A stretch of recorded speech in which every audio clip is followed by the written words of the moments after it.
Sir Nikola Tesla इतिहास के सबसे रहस्यमय वैज्ञानिकों में से एक। निकोला टेस्ला की सोच उस समय के सभी वैज्ञानिकों से हमेशा ही अलग रहती थी। दुनिया जब डीसी पावर पर काम कर रही थी तब टेस्ला एसी पावर पर काम कर रहे थे। एक बार एक्सपेरिमेंट करते करते गलती से निकोला टेस्ला ने एक ऐसा हथियार बना दिया था जिससे कि अर्थक्वेक लाया जा सकता था और उस हथियार से बड़ी बिल्डिंग को चंद मिनटों में तहस नहस किया जा सकता था।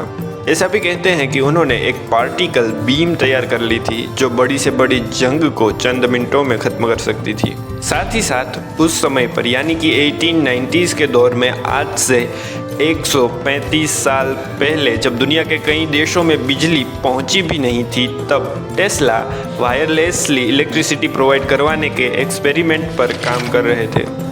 लेकिन क्यों आखिर इतने ब्रिलियंट साइंटिस्ट को अपनी ज़िंदगी के आखिरी साल गरीबी में बिताने पड़े?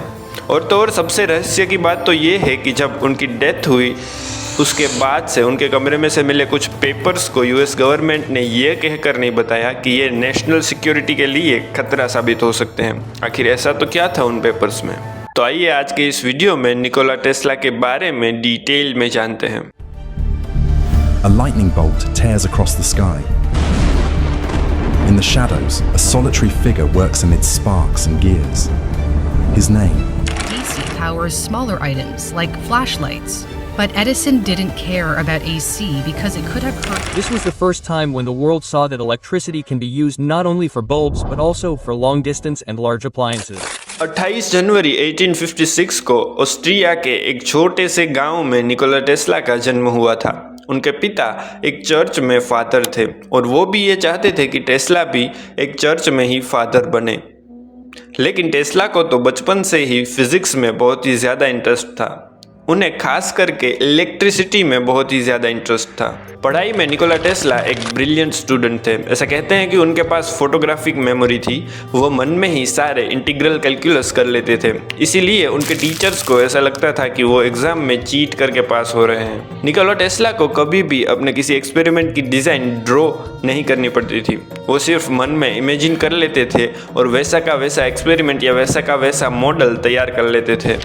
जटिल से जटिल मोटर की डिज़ाइन भी वो बिना देखे बना देते थे।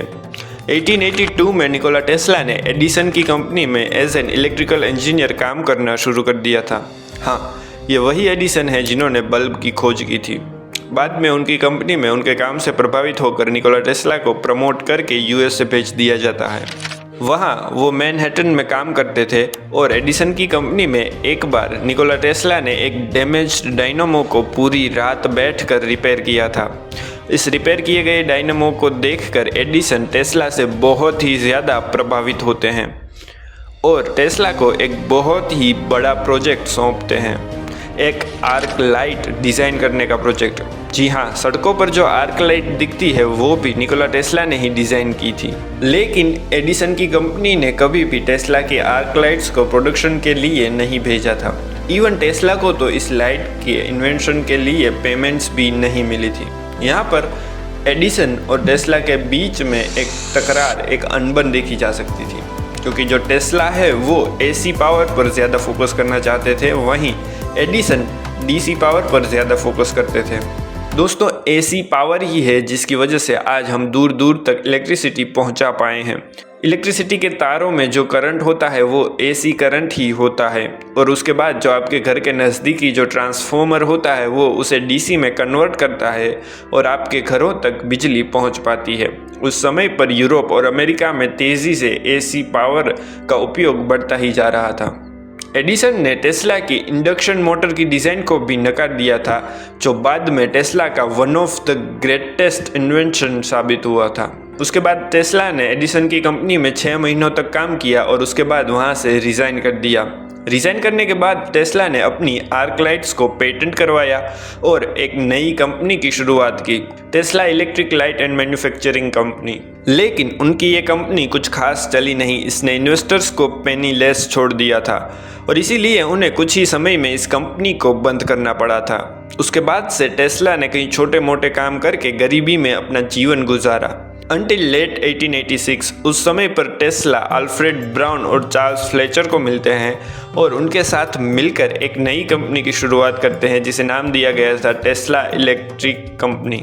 उसके बाद उन्होंने मैनहट्टन में एक नई लैब सेटअप की और वहाँ पर वो इलेक्ट्रिक इंडक्शन मोटर और जनरेटर बनाते थे। 1886 में एक एक्सपेरिमेंट के दौरान टेस्ला ने एक एसी पावर इंडक्शन मोटर का आविष्कार किया था।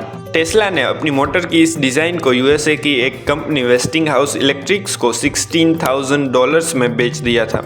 और तो और वेस्टिंगहाउस इलेक्ट्रिक्स के मालिक जॉर्ज वॉशिंगटन ने अपनी कंपनी में निकोला टेस्ला को $2,000 पर मंथ की सैलरी पर एज एन एडवाइज़र रख लिया था, जो आज के हिसाब से $67,000 के इक्विवेलेंट सैलरी होती है पर मंथ की। 1893 में नायग्रा फॉल्स पर एक प्रोजेक्ट की शुरुआत होती है, एक हाइड्रो पावर जनरेटर बनाने का प्रोजेक्ट। इसमें कई सारी कंपनीज इंटरेस्टेड थी, लेकिन ये प्रोजेक्ट दिया गया निकोला टेस्ला को। टेस्ला ने एक AC current hydro power generating system तैयार किया था जिसकी मदद से हम पहली बार हाइड्रो पावर की मदद से इलेक्ट्रिसिटी जनरेट कर पा रहे थे। और इसी इन्वेंशन के लिए निकोला टेस्ला को कई सारे अवार्ड्स भी मिले थे। टेस्ला ने एक high voltage low current high frequency AC current coil बनाई थी जो बाद में टेस्ला कॉइल के नाम से प्रसिद्ध हुई। लेकिन इस कॉइल में ऐसी क्या खास बात थी, इसका उपयोग कहाँ होता है? आपके घर के आसपास में जो ट्रांसफॉर्मर है उसे बनाने में इसका उपयोग होता है, एक्सरे मशीन्स में इसका उपयोग होता है, टीवी में, रेडियो में, हर तरह के वायरलेस ट्रांसमिशन में इसका उपयोग होता है। एट द एज ऑफ 35 1891 में निकोला टेस्ला को अमेरिका की सिटीजनशिप भी मिल गई थी। और तो और एक बार अपनी लैब में एक्सपेरिमेंट करते करते निकोला टेस्ला एक स्टीम पावर ऑसिलेटिंग जनरेटर बनाना चाहते थे, लेकिन गलती से वो एक अर्थक्वेक लाने वाली मशीन में बदल गया और जिस बिल्डिंग में वो एक्सपेरिमेंट करते थे इसी की वजह से वो कमज़ोर हो गई थी। निकोला टेस्ला की क्रिएटिविटी और याददाश्त बहुत ही कमाल की थी। और तो और ऐसा कहते हैं कि निकोला टेस्ला सिर्फ रात में कई बार 2-2 घंटे ही सोते थे और अपने एक्सपेरिमेंट पर ही काम किया करते थे। कई बार वो इतना फोकस्ड होकर काम करते थे कि 2-2 दिनों तक खाना भी भूल जाते थे। 1890s का दौर आते आते निकोला टेस्ला को अच्छी खासी प्रसिद्धि मिल चुकी थी और वो अच्छी इनकम भी जनरेट कर रहे थे, जिससे कि वो अपने मन मुताबिक अपने पसंद के अपने इंटरेस्ट के एक्सपेरिमेंट्स पर काम कर सके। लेकिन लाइफ में जब सब कुछ अच्छा चल रहा होता है तब ही कोई अनएक्सपेक्टेड इवेंट हो जाता है। मार्च 1895 में टेस्ला की लैब जिस बिल्डिंग में थी उसके बेसमेंट में आग लग गई, जिसकी वजह से उनकी सालों की मेहनत, कई सारे प्रोजेक्ट्स, सारे के सारे एक्सपेरिमेंट्स जलकर राख हो गए। कई लोगों का ऐसा भी मानना था कि उनकी बिल्डिंग में आग लगी नहीं थी लेकिन लगाई गई थी। उस समय पर यूएसए विकसित राष्ट्र होने की वजह से पूरी दुनिया पर उसका दबदबा रहता था। दूसरी ओर टेस्ला ऐसे एक्सपेरिमेंट्स पर काम कर रहे थे जिसकी मदद से पूरी दुनिया भर में वायरलेसली इलेक्ट्रिसिटी प्रोवाइड की जा सकती थी।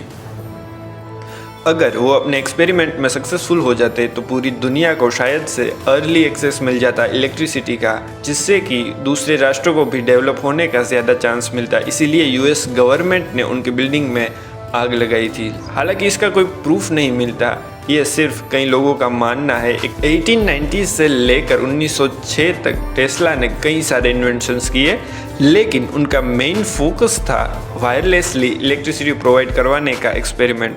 इसके लिए उन्होंने इन्वेस्टर्स से पैसा इकट्ठा करके एक टावर भी तैयार कर लिया था जिसे वंडरक्लिफ टावर के नाम से जाना जाता था। लेकिन क्योंकि उनकी लैब में आग लग गई थी इसीलिए उनके पास पैसों की भी कमी थी और तो और इन्वेस्टर्स ने भी पैसा देने से मना कर दिया था। इसीलिए उन्हें इस टावर को बिना एक्सपेरिमेंट रन किए ही गिराना पड़ गया था।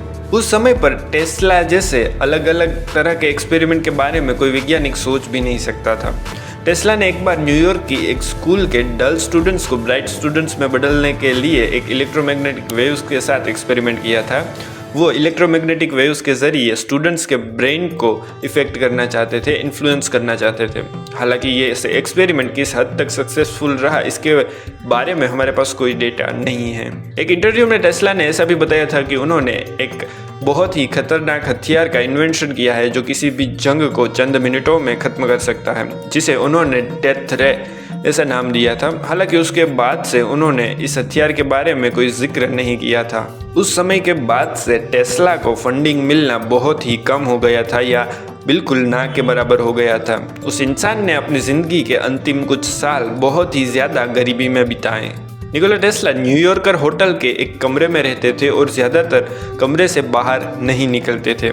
1943 में उनकी डेड बॉडी भी इसी होटल के एक कमरे में पाई गई थी। उनकी डेड बॉडी मिलने के बाद यूएस गवर्नमेंट ने उनके कमरे में से 8 बड़े बड़े बक्से अपने अंडर में ले लिए थे, जिसके बारे में गवर्नमेंट ने कुछ ज़्यादा खुलासा नहीं किया था कि उसके अंदर क्या था। लेकिन कुछ पत्रकारों के फोर्स करने पर गवर्नमेंट ने कुछ पेपर ज़रूर से रिलीज़ किए, लेकिन उनमें से भी कई सारी इन्फॉर्मेशन को ढक दिया गया था। आखिर ऐसा तो क्या ही हो सकता है उन पेपर्स में या फिर उन बक्सों में। टेस्ला ने अपनी ज़िंदगी में 300 से भी ज़्यादा इन्वेंशंस किए थे। उस इंसान के नाम पर 300 से भी ज़्यादा पेटेंट्स मौजूद थी, जिसमें से कई सारे इन्वेंशंस तो सक्सेसफुल नहीं हुए थे फंडिंग की कमी की वजह से, या फिर उनकी लैब में आग लग गई थी इसकी वजह से। So we can truly say that कि टेस्ला ने अपना पूरा का पूरा जीवन साइंस के लिए समर्पित कर दिया था। आज जो हम इतनी बेहतर लाइफ जी पा रहे हैं, कहीं ना कहीं उनके इन्वेंशंस की वजह से ही है। तो यही थी टेस्ला के बारे में कुछ इन्फॉर्मेशन, टेस्ला की लाइफ के बारे में कुछ इन्फॉर्मेशन। आपको वीडियो अच्छी लगी हो तो हमारे चैनल को ज़रूर से सब्सक्राइब कीजिएगा। मैं आपसे मिलूंगा अगली वीडियो में। Until then, stay curious, stay happy.